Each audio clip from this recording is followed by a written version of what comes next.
I do believe this is an unprecedented moment. There has been, perhaps never will, the pace and significance of the genocide carried out by the colonial entity in the Gaza Strip. This situation represents not only political decline, but also a moral decay of the West.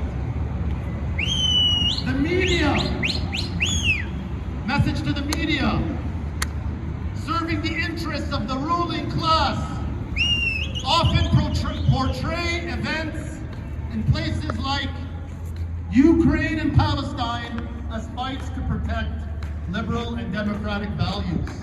However, we need to question this. These terms, since deadly actions in Gaza, Canada's political leaders continue to strongly support Israel.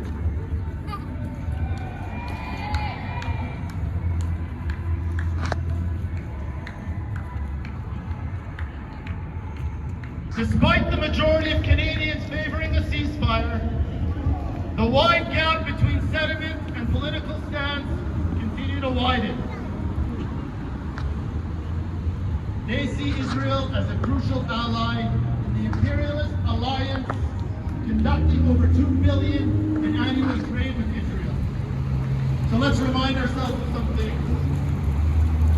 We need to continue the pressure, boycott, divestment, and sanctions. On the eve of Ramadan, we remind ourselves that through grassroots BDS campaigns, there is a notable shift in the stance of corporations and investors concerning Israel's treatment of Palestinians. And given Israel's reliance on global trade and investment, it becomes vulnerable to economic boycotts. These campaigns pressure significant corporations to exit Israel, and various investors are divesting from Israeli companies. As talks about a ceasefire continue, and as Emily reminded me at Watermelon Wednesday, we need to be vigilant and focused.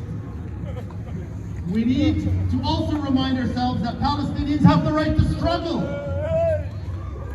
The flip side is the maximum pressure being exerted on the ground in Palestine. They have standardized the Kick rocks right out of here. They've normalized the blowing up of schools. The killing of children is commonplace, for God's sake. For the kids posting crimes on TikTok, that's okay.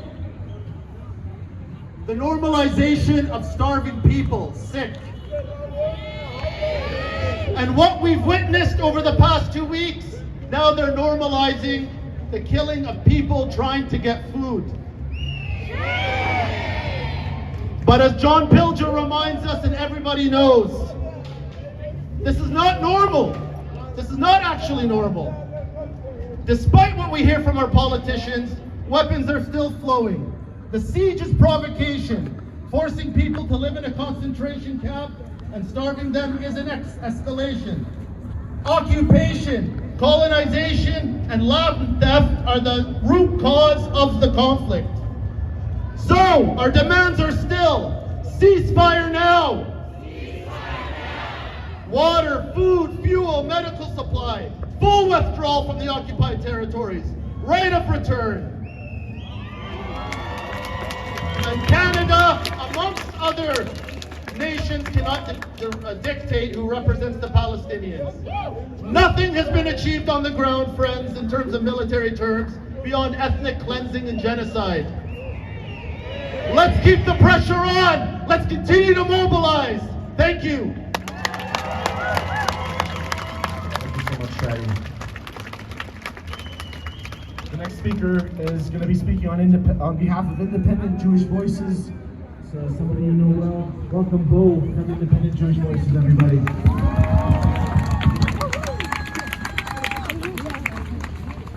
Thank you again for joining us for another protest we shouldn't have to be here for. Where are my kids? Take heart, though.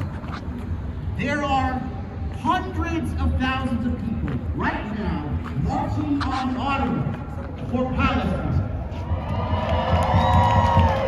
Our comrades in Toronto, Montreal, Ottawa, Hamilton, the entire Niagara region are coming out to pressure on our government to end complicity in genocide. I'm not a citizen. No diaspora Jew who does not hold Israeli citizenship should be beholden to the whims of a nation in which we do not belong. Israel cannot blame us for their actions.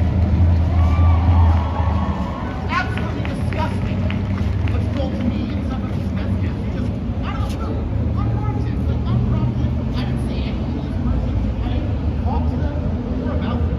But I'm going to talk about them now. Because this person decided that you don't know what it's like for the IDF right now. You don't know what it's like to be in a military zone, you know, with hostile enemies all around you. You don't know. You don't care about the hostages. Absolutely shameful. First to suggest that one person's suffering should be placed above another in this conflict.